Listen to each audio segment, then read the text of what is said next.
Welcome to Flippin' Rejects with me, Shaman. This week, I'm making my wife a set of earrings. Now, I was inspired to do this by my buddy Grant Alexander, who lives up in Canada, and he made his wife some earrings for Valentine's Day. It's a great video, I'll link to it in the description. You should check it out. Now, for this one, I'm taking some scrap wood and some resin that I had poured from an earlier project where I built my son a resin fishing pole that turned into a nightlight. I'll link to it in the description, and it's probably right here playing. So, let's get to the video. Check it out.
Oh hey, I'm just putting on these earrings that you just watched my husband make in his video. I'm getting ready for work. If you like this video, hit that bell. If you really like this video, subscribe. Is that what I'm supposed to say? Yeah.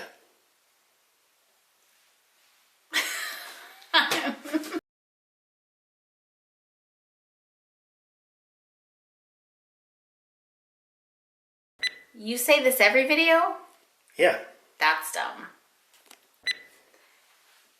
You say this every video? Yeah. And people watch these?